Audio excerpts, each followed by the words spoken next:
Hello everyone and welcome to another episode of Dammit Jim's Gun Info. What you see before you is the Smith Wesson M&P-10.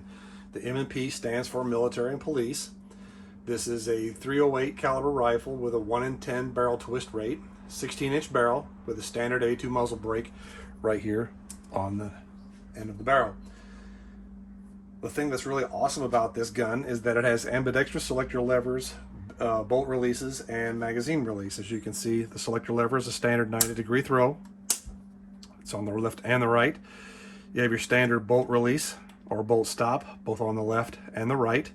And then you have a magazine release, which is in the standard position for your standard AR-15, but you also have one on the opposite side. As you can see, there's your magazine release.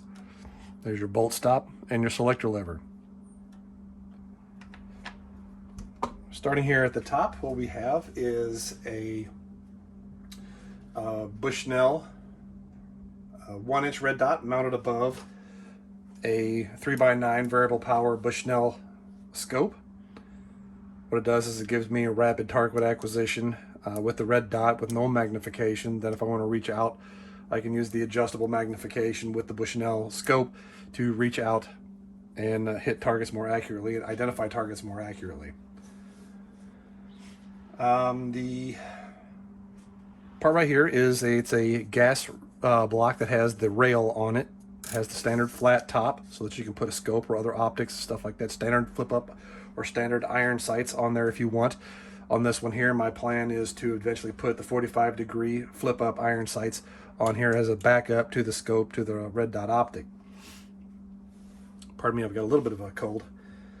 And you might notice the red charging handle is ambidextrous. The reason I selected a red charging handle was for visual identification that it's one of my weapons that is 30 caliber and not 5.56, because at a quick glance, a lot of people would think that it is a weird looking 5.56 rifle when in fact it is not. Just to show you the difference, this is 5.56 and this is .308.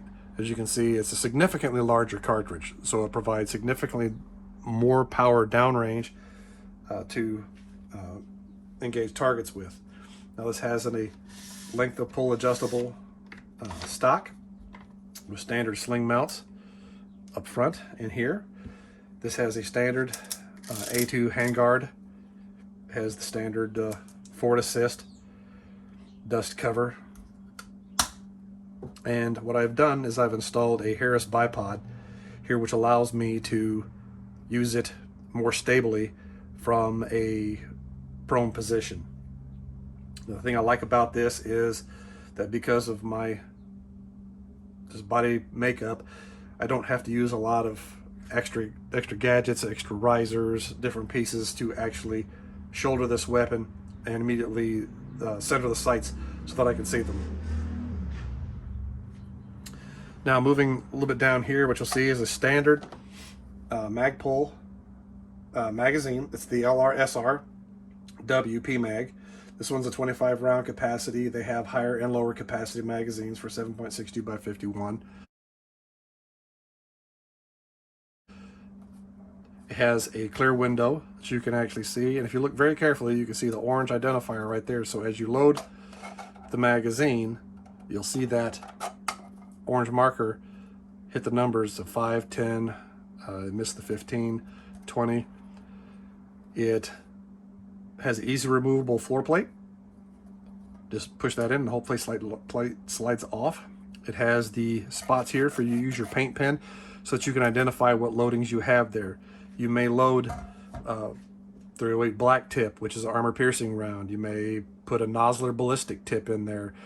You may have incendiaries. You may have tracers. Whatever you want to end up putting in there, you can actually use those spots with a paint pen to actually mark what kind of ammunition that you actually have loaded.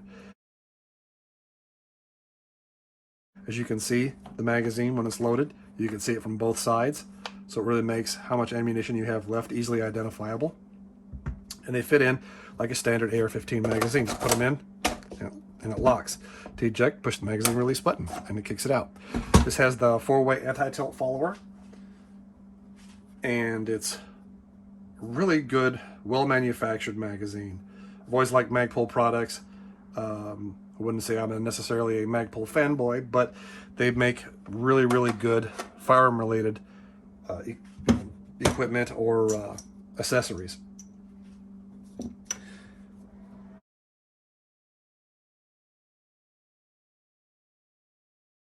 To take this weapon down is just like your standard AR-15. What you'll do is you reach up here, you'll pull your top pivot pin, you'll pull your pin here in the back, and then the whole lower and upper receiver can be separated. As you can see, you have your standard trigger mechanism on the interior. As you can see, the different controls, magazine release right there. You see the same thing on that one right there. You see the bolt stop move. As you can see, both sides. The selector lever, you can flip down and allow the weapon to fire and return to parallel with the ground. The standard buffer for this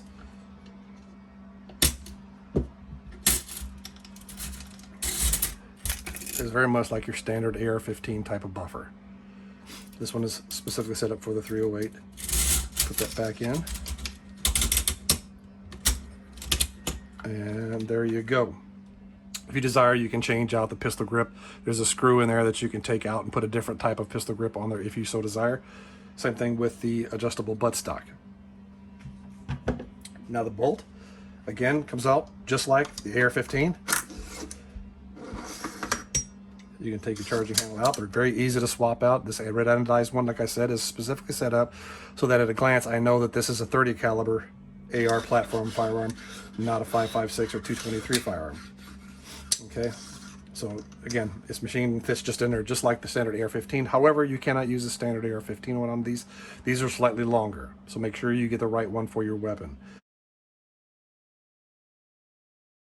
As you can see, the bolt looks very similar to the standard AR-15 bolt. It's got some interesting markings and everything on it, and as you can see, it's significantly larger than the 5.56 one because, again, it's a significantly larger round.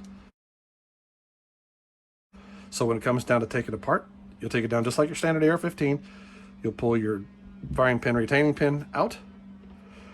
Now, the different thing about this versus your AR-15 is this has a firing pin spring on top of the firing pin, which prevents your firing pin from moving forward under inertia whenever you drop the bolt on a cartridge and accidentally, because of the weight of the firing pin, accidentally setting off the cartridge. So that is a little added safety feature. Now with that, you'll rotate your bolt. Something different about this is on the AR-15, you would normally slide this in and rotate it for the locking lug. This one you do not rotate. And then you can just tap it right out, and there you go. And then you can take the bolt right out of the bolt carrier. As you can see, it's beefier than your standard AR-15 bolt. Reassembly is really the same way. Just take it, make sure you have your extractor aligned.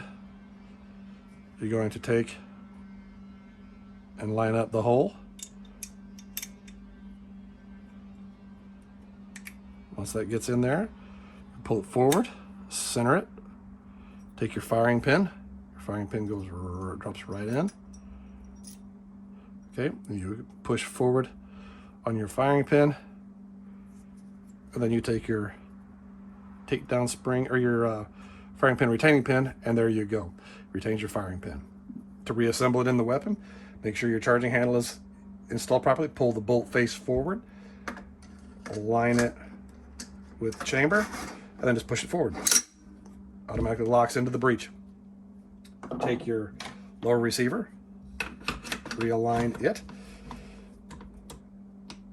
push your pins and everything in.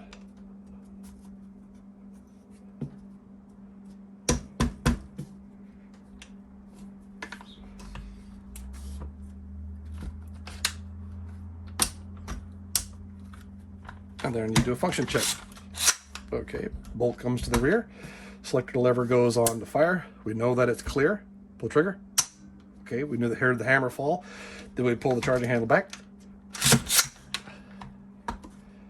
Flip it on to safe. Pull the hammer or the trigger, and the hammer should not fall. So there we go. It is a, again, great firearm. Smith & Wesson makes outstanding firearms, and for the price, this runs about $750, $800. depending upon what other accessories you end up getting onto it. When you start changing barrel lengths, hand guards, adding different accessories, different types of sights, different finishes, different types of stocks, the price point, of course, will change. So, but this one, just a bare rifle without sights, was approximately 750 bucks. So, not a bad idea. You can add whatever optics and everything that you want on there. I've always liked Bushnell scopes. They've always been reliable for me. I have Nikon glass on another one of my rifles. So, again, it just depends on what you're familiar with, what you like.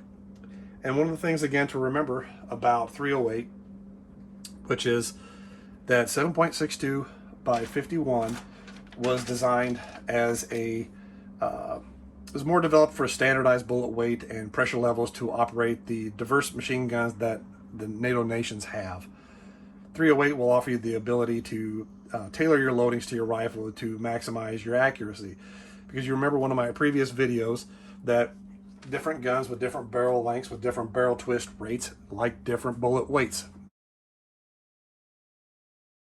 different powder charges. So, as an example, I used to have a Remington 7, I think it was 740, I think is what it was, which was 30-06. I was shooting the light 30-06 rounds out of it. It was shooting all over the paper. I might as well have been shooting a shotgun at it. As soon as I switched to the heavy loads, the accuracy of the target went just like that, which means, okay, this gun really likes the heavy loads. My shoulder didn't like it. It's a bolt action rifle. But again, that weapon liked heavier loads. So again, get out, see what your gun shoots. Again, this one's in 308, so I have a much more opportunity to tailor the rounds and everything that I want to end up using for this. So these are 308 match rounds. And like I said, get out there, do some shooting, find out what your gun likes, work on your accuracy, watch trigger control, watch your safety. Please make sure you hit the subscribe button below. I'll put additional information in the description and leaving your remarks in the columns below. Thanks very much for watching this episode of Dem Jim's Gun Info.